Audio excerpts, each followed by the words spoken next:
Bahan untuk isinya: kentang, wortel, daun bawang dan seledri, bawang merah, bawang putih, dan cabai yang sudah dihaluskan, penyedap, merica, dan saus tiram.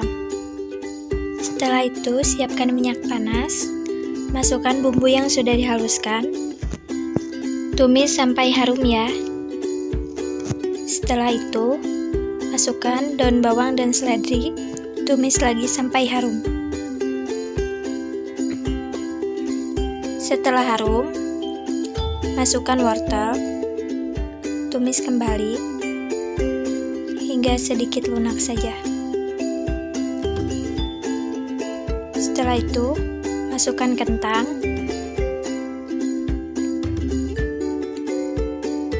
lalu beri air secukupnya saja, jangan terlalu banyak.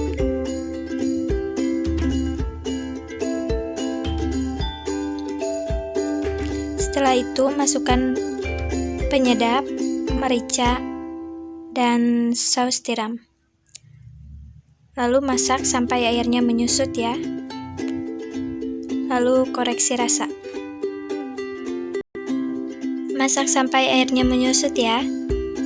Jika mau tambahkan larutan maizena, silahkan untuk mengentalkan. Tapi ini saya tidak perlu. Ini menurut saya sudah cukup. Ini siap untuk menjadi isian risolnya ya. Setelah itu sisihkan dulu. Mohon maaf, di bagian pembuatan kulit risolnya saya lupa merecordnya karena saya buru-buru. Ini dia bahan untuk kulit risolnya. Ada tepung terigu, tepung maizena, telur, dan susu cair. Aduk menjadi satu ya, sampai tidak ada yang menggerindil. Kalau misalkan ada yang menggerindil, bisa disaring ya. Nah, ini dia adonannya, tidak terlalu kental dan tidak terlalu cair ya. Kalau misalkan adonannya terlalu kental, bisa ditambahkan susu cair. Ini siap didadar di teflon.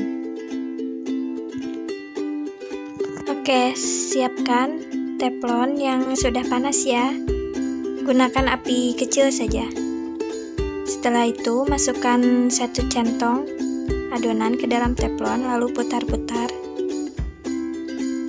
Nah, ini dia. Setelah pinggirannya mengelupas, ini siap diangkat. Nah, seperti ini.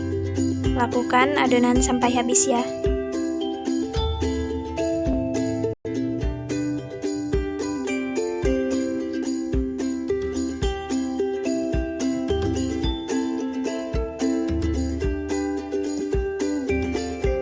Saya contohkan sekali lagi ya. Masukkan 1 centong adonan ke dalam teflon, lalu putar-putar. Usahakan tebalnya sama ya, jangan terlalu tebal dan jangan terlalu tipis. Nanti kalau terlalu tipis mudah robek. Lalu panggang pakai api kecil saja. Nah, nanti kalau pinggirannya sudah mengelupas, siap untuk diangkat. Oke, sekarang kita akan membentuk adonan. Ambil selembar kulit risol, lalu masukkan 1 sendok makan isiannya. Jangan penuh-penuh ya, nanti waktu menggorengnya pada keluar.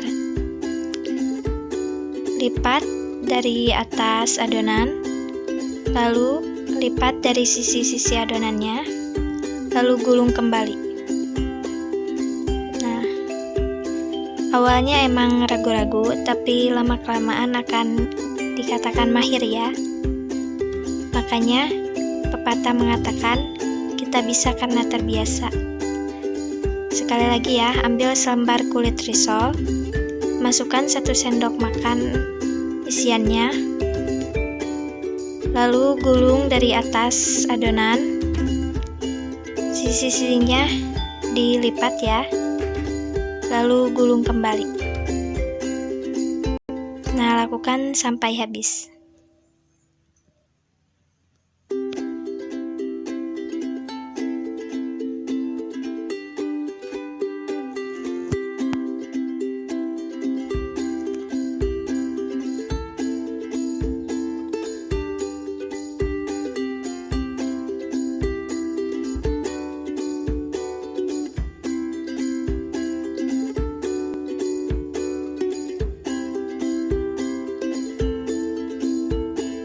Oke, sekarang kita ke tahap memanir. Ambil satu risol, lalu masukkan ke telur yang sudah dikocok lepas ya.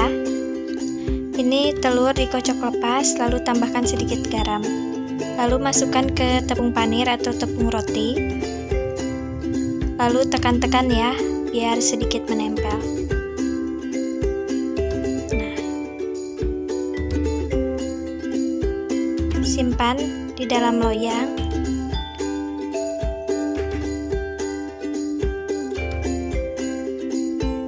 Sekali lagi ya, gulingkan risol ke dalam telur, lalu ke dalam tepung panir.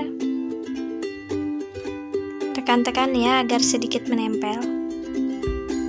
Lakukan sampai habis.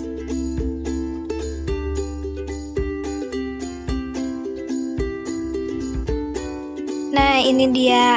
Ini hasil jadinya 22 risol ya. Setelah itu, masukkan ke dalam wadah kedap udara. Lalu saya akan simpan di freezer dulu selama 30 menit biar tepung panirnya menempel dan tidak rontok saat digoreng nanti. Oke, selamat mencoba. Semoga berhasil.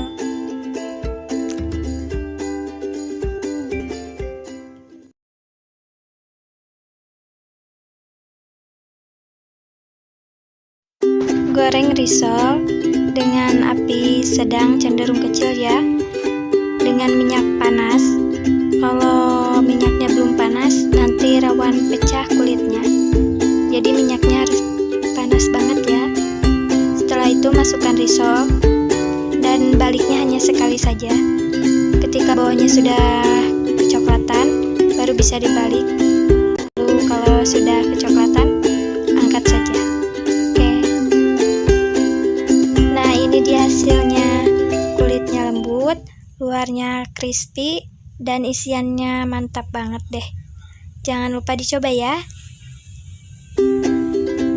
Oke, selamat mencoba. Jangan lupa like, komen, dan subscribe ya. Sampai jumpa di video selanjutnya.